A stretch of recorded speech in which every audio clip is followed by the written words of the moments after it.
show na Bida sa Talent. Kung saan ang mga bida hindi kami o ang mga judges, kundi kayo mga kapamilya. Dahil ang mga Noypi, bida talaga pagdating sa angking galing. May pang primetime bida ang dating. At syempre, may bumibida sa trending at sa mga social networking sites na sa world-class na galing. Pero wag nating kalimutan ang mga acts na bida din sa comedy. At nasa kamay ng 3 taong itong kapalaran ng ating mga auditionees kung sino ang susunod na magiging bida o grand winner ngayong Season 3.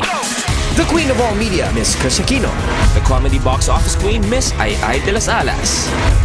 And the expert, Mr. Freddie FMG Garcia. Kaninong talent ang bibida ngayong Season 3? At kaninong act ang bibida na manalo na 2 million pesos.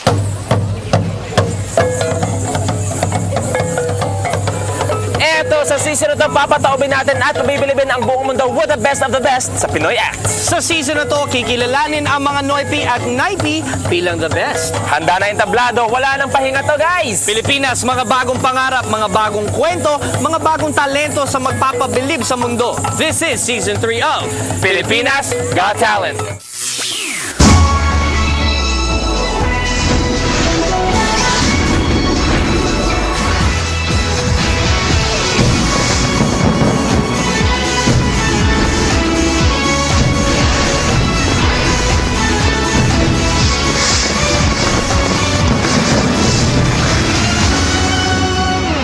Panibagong araw na naman ng auditions, and each contestant is raring to show us what they've got. Kaya put on your dancing shoes because we'll start the audition with some dancing and grooving. Let's do this.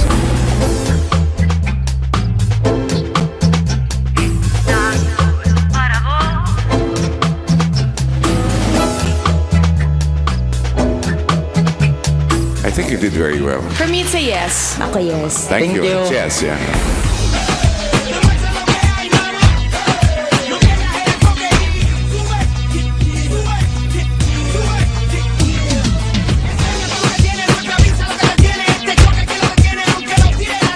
Pag pumasok kayo, sana gawin nyo talaga yung nararapat na pang semifinals man lang. Okay, yes. I'll say yes also. Magno-no ako, pero you were good, ah. You just have to become even better. Good start for our dancing pairs. Kaya let's move on to our next pair. I'm Kim Tenorio, 35, from Barangay Kalumpang, Liliw, Laguna. Oh, akala ko ba pair? Eh, nasa ng partner niya? Teka, nasa ng partner ko? Billy Boy. Eto Kim, malapit ka na sumalang sa PGT stage. Ano pakiramdam? Nakaka-nervyos pero I'm happy. Very good. That's a good way to start. Okay, ready ka na? Okay, good luck Kim.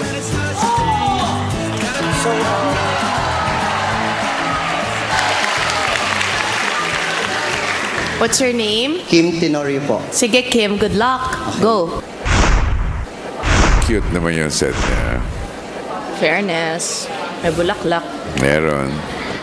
Okay, kailangan mapanood natin dito kasi hindi natin mapapanood sa likod tayo.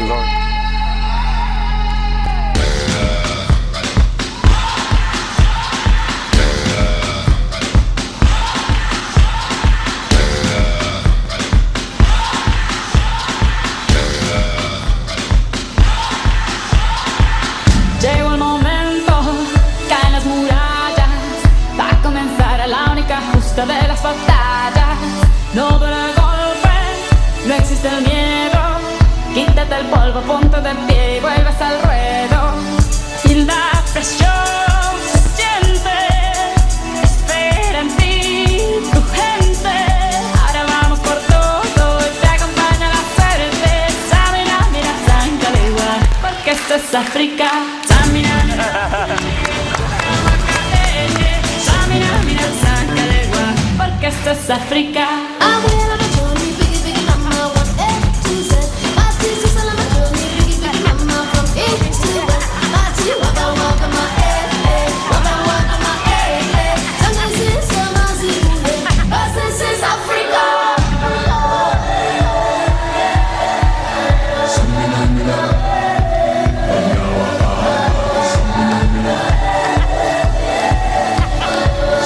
Parang Billy Lewis lang yan, ah.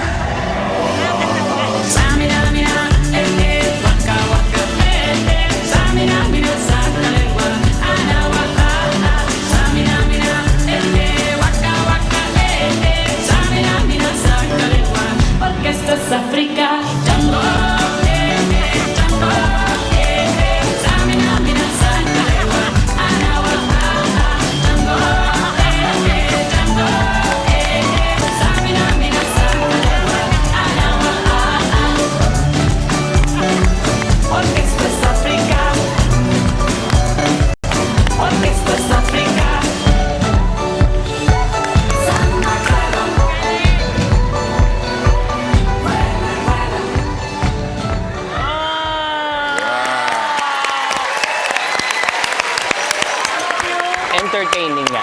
Kim Lika, Kim. Ilan taon mo na ginagawa yan, Kim? Bali, 13 po. 13 years. 5 years ko po siyang pinag-aralan. Kailangan pong maging malambot po yung kamay para maisayaw po ng tama yung puppet. At nakakatawa. Thank you po. Nakakatawa yung story mo. Thank you po. Nakakatawa silang dalawa. Salamat. Ang cute. Tama ba ako ring puppets na ginamit mo? Yung normally nakikita natin sa likod ng mga taxi? Yung parang mga Seven Dwarfs? Opo. Cute. That's really amazing na Thank you po. yung stuffed toy na pasayaw mo, ang galing mo. Kasi kahit na nag-aaway sila at parang hinahagis-hagis sila Saya-saya. isa't isa, parang happy lang mag-away. Ang ganda.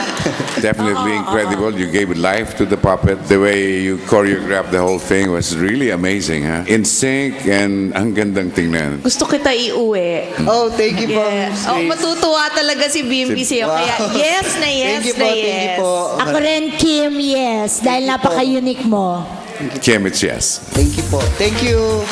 Galing mo, Kim. Thank you. Congratulations. Officially, ikaw na ang favorite ko for season Thank 3. you po. Thank you. Good job. At kahit lumabas na si Kim, siya pa rin ang bukang bibig ng Big Three. Super galing niya. Baka sobrang nakakatawa kaya yung ginagawa niya. Binabalandra ng isa yung isa. Napakasaya ko dahil nakapasok po ako sa Pilipinas Got Talent. Talaga pong halos hindi na ako makatulog dahil araw-araw po ako nagpa-practice hanggang gabi. Gusto ko pong manalo dahil ito po ang pangarap ko. Well, Kim, all the hard work and perseverance paid off. Dahil kahit hindi namin nakita ang mukha mo while performing, ramdam namin ang confidence about galaw ng inyong kamay at daliri through your puppets. Kaya naman, Ikaw ang Head and Shoulders the one. ang number 1 sa Confidence Awardee, you get 5,000 pesos and a gift pack from Head and Shoulders. Kim, we can't wait to see you sa next round. Susunod sa Pilipinas Got Talent. Isang kontesta, paglabas pa lang, sigawan na. Pero bakit ang dami ng reklamo? Bakit ang init dito? Ano ba yan? Tingnan nyo nga ako, basang-basa na nga ako sa pawis. Ano ba yan? Di ba kayo naaawa sa akin? Parang sitcom lang ang dating mamaya. Sa pagbabalik ng Pilipinas Got Talent.